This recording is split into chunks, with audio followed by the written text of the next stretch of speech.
titled The Phantom of Queens. It began as a whisper in the dark alleys of Queens, New York, a story that parents didn't want to believe, and the police couldn't prove. But over 3 years, the whispers became screams. A teenage boy, no one knew his real name, had left a trail of fear across the borough. 7 people dead, 22 girls pregnant, yet the boy was a ghost. No fingerprints, no CCTV, no witnesses who lived long enough to speak. He was called the Phantom. Chapter 1. The first body. The nightmare started on a cold November night. Marcus Daly, a 38-year-old gas station owner, was found dead behind his shop. His throat was slashed, but not with a typical knife. The cut was so clean, the coroner believed it was done with a surgical blade. Beside Marcus lay a strange clue, a Polaroid photo of a young boy, maybe 16, smiling innocently. On the back, in red ink, it said, "Do you see me now?" The police had nothing. No fingerprints, no witnesses, no motive. Chapter 2. The pregnancies begin 2 months after Marcus's murder. A new wave of reports flooded the city hospitals. Teenage girls minus 14, 15, 16 years old coming in, pregnant. All of them told a similar story. They met a boy who was charming, soft-spoken, and strangely hip, but none of the girls could recall his face clearly. It was as if their memories blurred him out. DNA tests, useless. The samples were contaminated as if the DNA strands were deliberately broken. By the end of the first year, 9 girls were pregnant. Their families were furious, but the boy was nowhere to be found. Chapter 3. Killings in the shadows in the second year.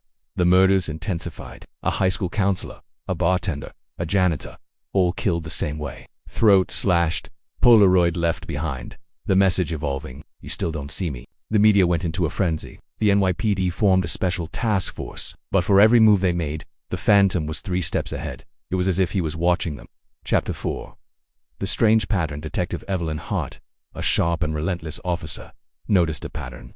Every murder and pregnancy was connected to public places without functioning security cameras. Abandoned alleys, dim-lit clubs, poorly managed schools. It was almost as if the boy knew the city's blind spots better than the police. But how? The only clue Evelyn had was a chilling one. In a blurred CCTV footage from a nearby gas station, she saw a reflection. A boy wearing a white hoodie, standing right behind the victim minutes before the murder. But when police stormed the area, there was no trace. Chapter 5. Year 3. The vanishing. By the 3rd year, 22 girls were pregnant. Some were runaways, others from good families, but every single one had a gap in their memory. They remembered meeting someone, but couldn't describe his face. Meanwhile, the death toll reached 7. With every murder, the Polaroids became more taunting.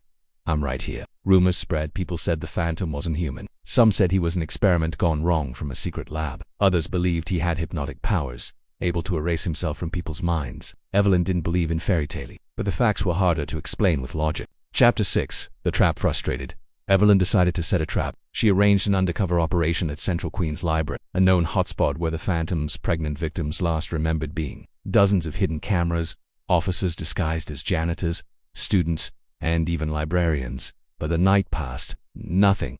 Until the morning. At 6:03 a.m., the janitor found a new Polaroid stuck to the main entrance. A boy in a white hoodie, waving. On the back it said, "I was standing beside you."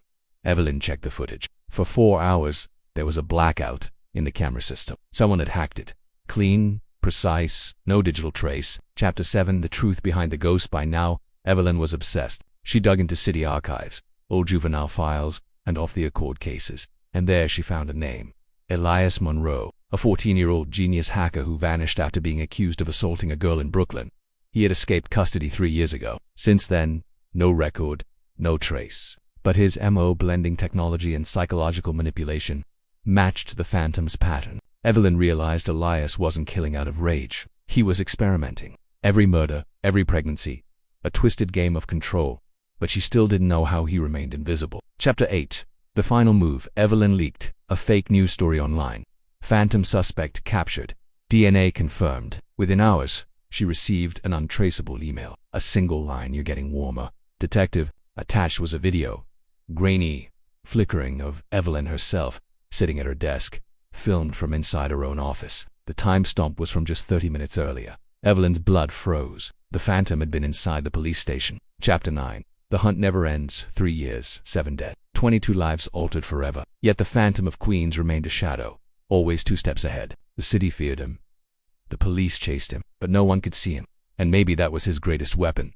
Being invisible not to the eyes, but to the mind. Ending note. Even now, the Phantom's story continues to haunt New York's underground forums. Some claim he's still out there, watching, waiting. Others believe he's a myth created by mass hysteria. Detective Evelyn Hart, she never stopped searching. But deep down, she wondered, maybe the Phantom wasn't just one boy. Maybe he was an idea,